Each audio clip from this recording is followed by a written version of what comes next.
আসসালামু আলাইকুম, কেমন আছেন সবাই? একটা প্রশ্ন ছিল, বাই রোডে গ্রিসা আসলে কি করে পুলিশ? তো আপনি লিবিয়া হয়ে বা তুর্কি হয়ে যদি গ্রিসা আসেন, প্রথমে আপনারা ক্যাম্পে আনবে। এই যে এটা হচ্ছে যে ক্যাম্পে আনার পরে আপনারে ডাক্তার দেখাবে আপনার শরীরে কোনো সমস্যা আছে কিনা। আপনি যদি বলেন সমস্যা আছে, তাহলে এরা আপনাকে ট্রিটমেন্ট দিবে। ট্রিটমেন্ট দেওয়ার পরে আপনাকে একটা কার্ড করতে হবে। তো কার্ডটা করার জন্য আপনি চলে আসবেন অফিসে আসলে ওনারা আপনাকে কার্ডটা করে দিবে। করে দেওয়ার পর আপনার যদি জামা কাপড় না থাকে, তো আপনি চলে যাবেন হেল্প সেন্টারে। তো হেল্প সেন্টারে আসার পর আপনি বলবেন যে আমার জামা কাপড় নেই, তাহলে এখান থেকে আপনাকে একটা কাগজ দেওয়া হবে।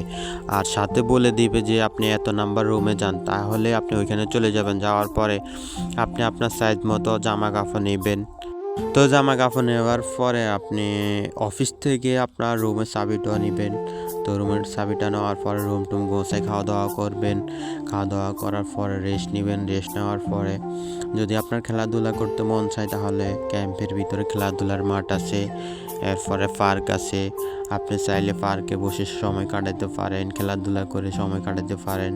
আর যদি নামাজ পড়তে মন চায়, তাহলে আপনার নিজেরা আপনারা জামাত করতে পারেন, নামাজ পড়তে পারেন। এখানে ক্যাম্পের ভিতর আপনার মসজিদ থাকে না। আমরা যে ক্যাম্পে আছি, ক্যাম্পে আপনার মসজিদ নেই, এখানে আছে গির্জা। তো অন্য অন্য ক্যাম্পে থাকে যারা মনে করেন মুসলমান, তারা আপনার মসজিদ দিয়ে থাকে। তো ওনারা মসজিদ দেয় না, ক্যাম্পে থেকে মসজিদ দেয় না, তার কারণ তারা হচ্ছে যে খ্রিস্টান, তারা মসজিদ দেয় না। কাগজপাতিগুলো সাবধানে রাখবেন। এ থেকে কাগজপাতি সব কিছু ওকে হওয়ার পরে আপনাদেরকে জিজ্ঞেস করবে যে আপনাদের কি কেউ আছে। যদি থাকে তাহলে আপনারা বলবেন যে আমাদের ভাই আছে বা ফ্রেন্ড আছে, আমরা ওইখানে যাবো। আর যদি বলেন না আমাদের কেউ নেই, তাহলে ওনাদেরকে বললে ওনারা ক্যাম্পে থেকে কাজ ধরায় দেবে।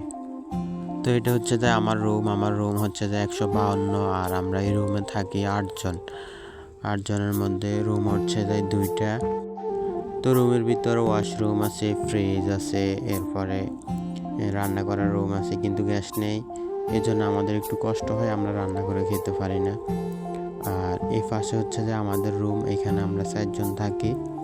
তো ভিডিওটা কেমন হয়েছে কমেন্ট করে জানাবেন।